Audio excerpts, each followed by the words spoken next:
So I have the 980 here, and I'm going to kind of show you what you would see with air trapping, with the volume leak, and hopefully I can probably also show you what it looks like if there's secretions or water in the tubing. Okay, so right now we have this patient on ACVC, a rate of 20, tidal volume 500, and we have 28%. I'm just going to drop that down to 21 so we can conserve some oxygen.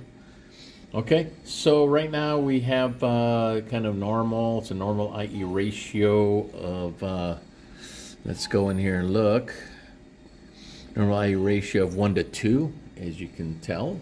Okay, and so everything looks good. But if for some reason the patient, say it's a COPD patient, and or as it is, they're going to have increased airway resistance, maybe some inflammation, whatever, that's going to cause them to have requiring a longer exhalation time. I'm going to kind of set this up here. I'm going to create a little resistance with my test lung, and then we'll kind of show you a little bit of what it would look like. Okay. So right now I have a little bit of resistance in there, and they're probably not enough to generate a air trapping. So let's create that a little bit by decreasing flow so we can show what it looks like. Let's go to 40. Okay.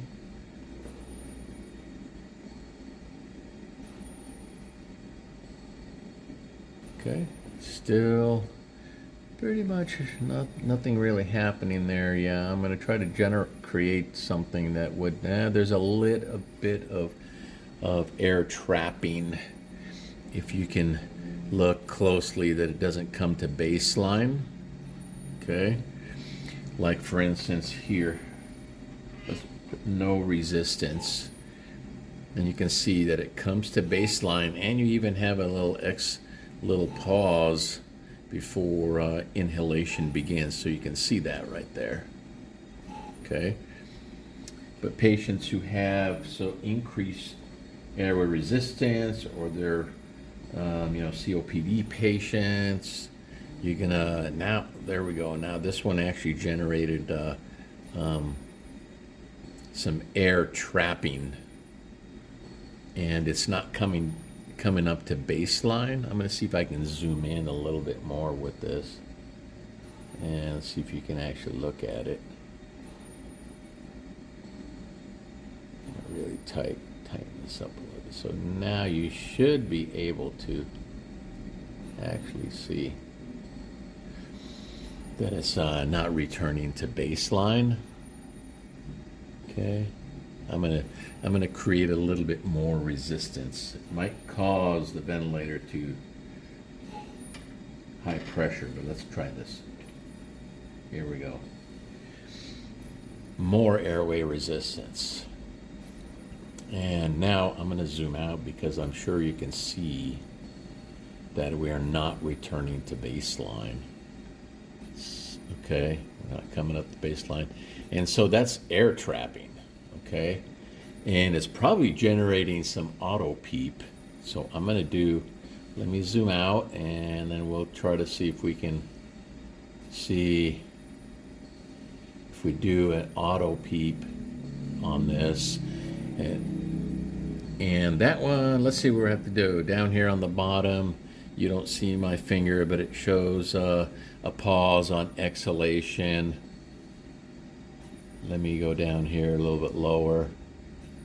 I'm pointing down here. It's not letting me show you. So right down here. This is an expiratory pause. So let's do that.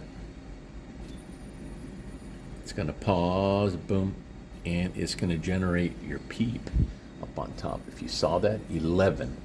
So that's showing 11 total peep. So we're already on peep. I'm going to accept this. So we're already on peep. We have peep of 5, but you can see even with this graph, it's showing that there's additional peep that is generated right there. Okay, let's see if I can zoom in a little bit on this here. Okay, so that's what you can see. Total peep, it says here 11. Peep that we are actually on is only 5, so we have a peep of auto peep of 5. Okay, so that's because of the air trapping that's going on. Okay, so what can we do to correct that? Let's go out of here. If the patient's lungs are the way they are, we can try to create a longer exhalation phase. And one way to do that is to change the flow rate, how quickly it goes in, okay? So we're at 40 liters per minute. The IE ratio says 1 to 1.2. So let's increase this. And let's see if we can eliminate some of that peep. Let's go to 1 to 2. Maybe we go a little bit. Let's go to 60. Let's go to IE ratio of 1 to 3. Try to get that 1 to 3 right there. So that's a liter flow Vmax of 73. So let's see what happens. Okay, it's probably going to get high pressure. Okay, and we can see significant changes here in the flow. Okay, let me adjust the pressure. Where is our pressure? Okay, here we go. I'm going to take this up a little bit just so you can see. Okay.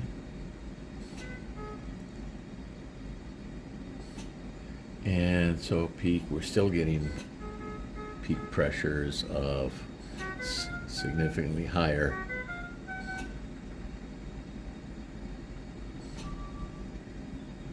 So if this patient is generating this kind of pressure, a patient, then we might have to reduce tidal volume, because now we're going up to peak pressures of 60. Okay, so, or we have, if they're they have auto peeping because of airway resistance, we can try to reduce airway resistance maybe by suctioning, maybe bronchodilator, anti-inflammatory agent that would help reduce that pressure. Okay, let's look at the flow pattern real quick. We see that it comes back to baseline. That's great, but let's maybe reduce the flow rate. Maybe we don't need to go up to 1 to 3. Maybe we just need a little bit longer. Let's go to 1 to 2, because before we were at 1 to 1.2. So let's do this, 1 to 1.5. That will reduce the peak pressures. Yeah, so we're down to 40. Okay, and so let's look at our flow pattern, and we can still see that there's still some air trapping, auto peep, and let's do an auto peep right now. Measurement, let's see. Okay, so we actually did reduce the auto peep. It was at 11 before. Let's accept this. Okay, was at 11, and so we did reduce the total peep from 11 to 9. Okay, let's do another one because it's shown here the peep of a 3.5 when we have it on 5. Let's take a look at that again.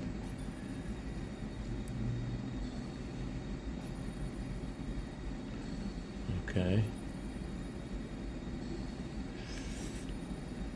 So I'll accept that. It's interesting that it's shown at 3.5 for the peep. We are on 5, and it even shows that on the graph of it's 5. So we did reduce that. There is an advanced maneuver you learn at advanced mechanical ventilation where you can add extrinsic PEEP, and that would actually reduce the auto PEEP, but I'm not going to do that right now. So let's see what other ways we can solve this. We're going to close this window. Again, we did try to increase the IE ratio to 1 to 3, but it did create a lot of pressure in the lungs. So let's see what we can do. If we can, say, reduce resistance, say, for instance, we reduced it a little bit, gave him a breathing treatment, bronchodilator treatment, anti-inflammatory, and so this is helping out a little bit. We can see that now that it is coming back close to baseline. Okay, let's do an auto PEEP and see what we get. This maneuver. Okay, there we go. So we're looking at now a total PEEP of 5, which is what the patient is on right now, total PEEP of 5. I think this is the auto PEEP, PEEP 1. That's what it is. Yeah, that's my mistake. I thought that was what PEEP we are on. No, this is what auto PEEP is, and this is total PEEP, including auto PEEP and PEEP. So right now we just reduced it by improving, reducing airway resistance, by decreasing bronchoconstriction, maybe anti-inflammatory, maybe suctioning as well, bronchopulmonary hygiene, all that. We just solved the problem. So now we're back down to a PEEP of 5. Okay, let's close that.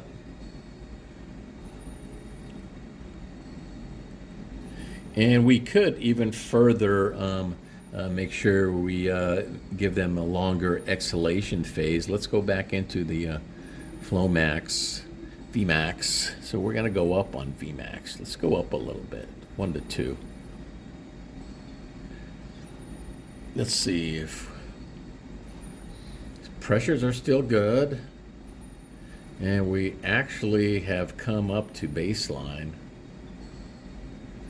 We're up to baseline, and so we've eliminated all auto PEEP. We'll do another auto PEEP on here.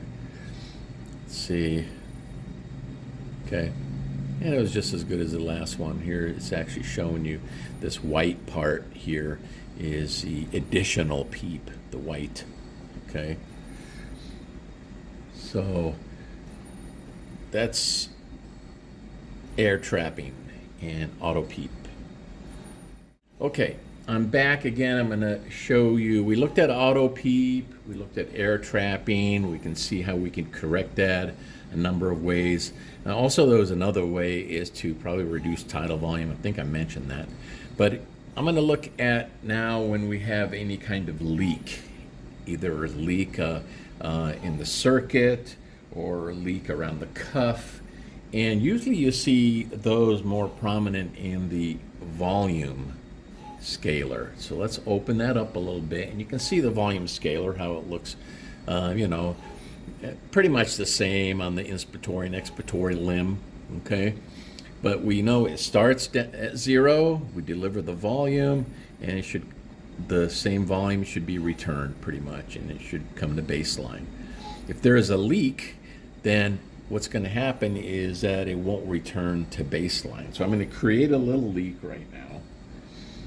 And let you watch. Here it comes. And now you see where you got a loss. This amount up here from the top there to the bottom is your volume loss. So it's about a 210 milliliters volume loss, almost half. We were on 500, and now we're at 245. So that is what a leak would look like. I'm gonna fix the leak. That's what you would do. You would check the circuit, make sure there's no leak, there's no cracks. Sometimes there's cracks in the bacteria filter. Sometimes you might need to change the HME, but that is a leak, or maybe increase air in the cuff. You might not necessarily hear a leak in the cuff, but you might want to check the cuff. I'm going to create another small little leak and see what it looks like. Here's a small one. Let's see if it's going to work here. Yeah, I guess I can't get it small enough. Let's try it. How about this? There it is. There's a smaller leak. And you can see, you'll measure where it stops decelerating before coming down, and from this here to that measurement to the bottom is going to be 100 milliliters, close to that. It's actually a little bit less.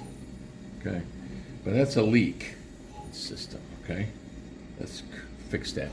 Next one I'm going to show you is, and let's look at that. Let's look at it on the loop, a leak on the loop, so you can kind of see what it looks like. Let's go to this one here, and we'll see. Here's the loop here. This is the volume pressure loop, and the volume, the flow volume loop. So let's look. So you should be able to see a leak in both of these. So if we look at it, let's expand this one, the volume pressure. Okay. It's a little squiggly line here. That's probably because of the test lung. But you can see that's what the normal loop would look like. No resistance or anything. So let's do a leak. I'm going to create a leak. You can see where it starts. It starts at 5. Here's a dotted line all the way up here indicating pressure. So around 5 centimeters of water pressure. So I'm going to create the leak right now. Here it comes.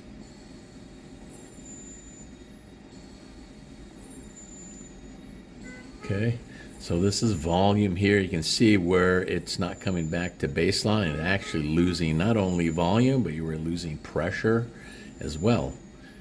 Okay, and so the volume we're losing right now is wherever it stopped before it descends. Measure all the way up there, and that's close to 300, and that's about right. So it's showing a total volume up there of 200, so we're losing about 300. So that's what a leak looks like. Let me show you what it looks like on the other. And let's put it back to where it was. Okay, we'll close that. Let's look at the flow volume loop. Okay, give it a second here.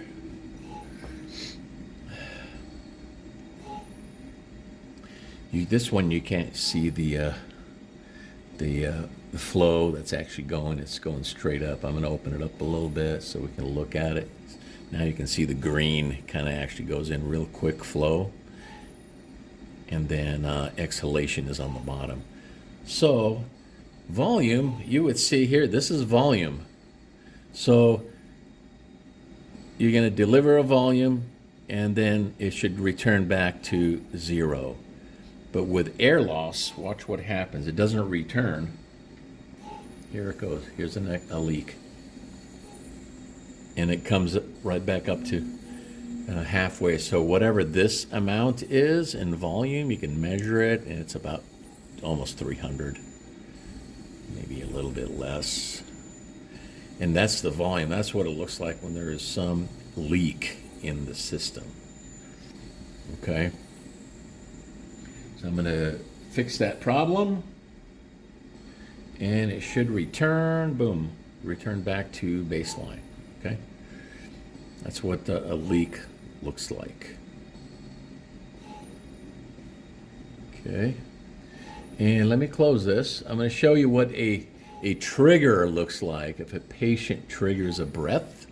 Again, this is pressure here. This is the volume pressure loop.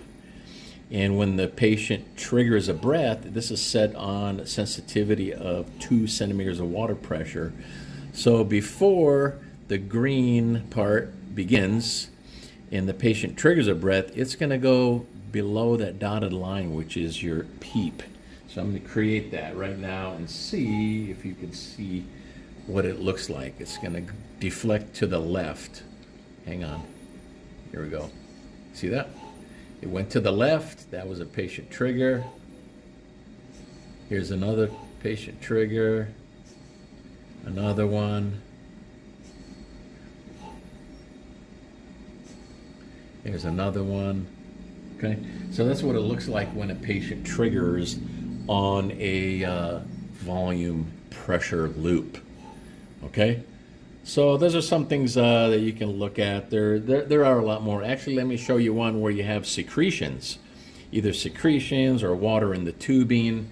And again, you'll see it. You could see it on the inspiratory or expiratory, but a lot of times if there's water in the inspiratory limb, because that could happen, it'll look like this. Watch the next one.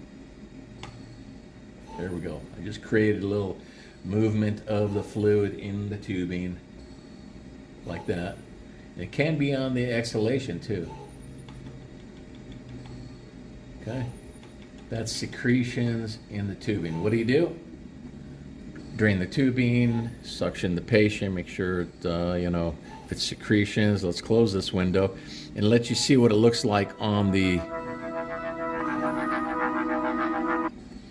pressure scaler with secretions. There it is. You see that? That's secretions. Okay, and on the flow scaler, what does it look like? And not so much on the flow scaler. On exhalation, you will see that, but on inhalation, it's a fixed flow rate. Okay, let's do that on the volume curve. This one you'll see fluctuations on inspiration. Should. Exhalation. Again, this is a fixed volume. You can see that's exhalation is the yellow, and I'm creating a.